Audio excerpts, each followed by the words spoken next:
यही बातें प्रेमानंद जी के लिए भी कहते हैं कि चमत्कार है ये। कोई चमत्कार नहीं। हमारे खान सरों ने कहा कि वो तो भगवान का स्वरूप है कि बिना किडनी के भी जीवन चल रहा है और सबको कोई चमत्कार नहीं।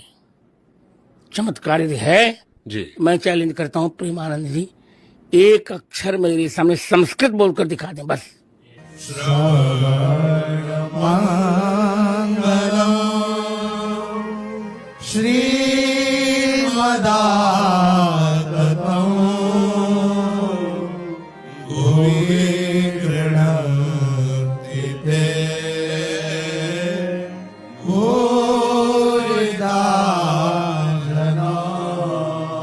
प्रेमानंद जी को गलत कह रहे हैं।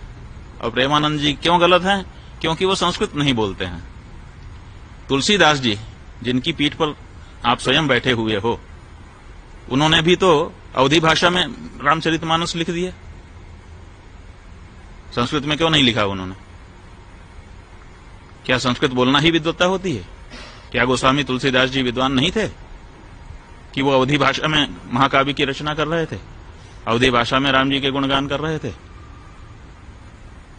अगर संस्कृत में बोलना ही विद्वत्ता है तो इस सिद्धांत के अनुसार तो तुलसीदास जी भी विद्वान नहीं आपकी दृष्टि में होंगे, क्योंकि उनका तो सारा का सारा साहित्य, चाहे वो बरवे रामायण हो, चाहे वो गीतावली हो, चाहे कवितावली हो, चाहे हनुमान चालीसा हो, चाहे बजरंग बाण हो, छोटे से छोटा बड़े से बड़ा रामचरितमानस, सब कुछ अवधी भाषा में है, संस्कृत में नहीं है।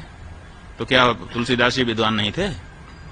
तो ये जो परिभाषा आप लेकर के आए और हमने ये पूछा है कि आप ये बताइए, प्रेमानंद जी महाराज दिन भर राधे राधे श्याम श्याम कह रहे हैं, तो राधे राधे श्याम श्याम ये जो शब्द हैं ये संस्कृत भाषा के हैं कि नहीं, और संबोधन विभक्ति में हैं कि नहीं?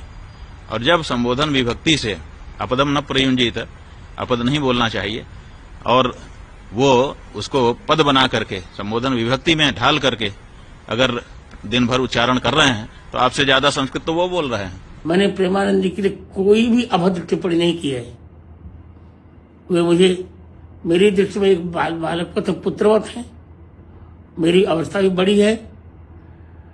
एक आचार्य होने के नाते मैं सबको कहता हूं कि संस्कृत का अध्ययन करना चाहिए। आज जो सामान्य लोग चोला पहन करके वक्तव्य दे रहे हैं, जिनको एक अक्षर आता जाता नहीं, मैंने तो अपने उत्तराधिकारी रामचंद्र दास को भी कहा है कि बच्चे संस्कृत पढ़ना चाहिए। और मैं सबको कह रहा हूं, प्रत्येक हिंदू को संस्कृत पढ़ना चाहिए। आज भी मैं स्वयं पढ़ता हूं, 18 घंटे पढ़ता हूं और पढ़ता रहूंगा। यावत जीव मधीते विप्रह, इसमें प्रेमानंद के लिए कोई मैंने ऐसी टिप्पणी नहीं की है।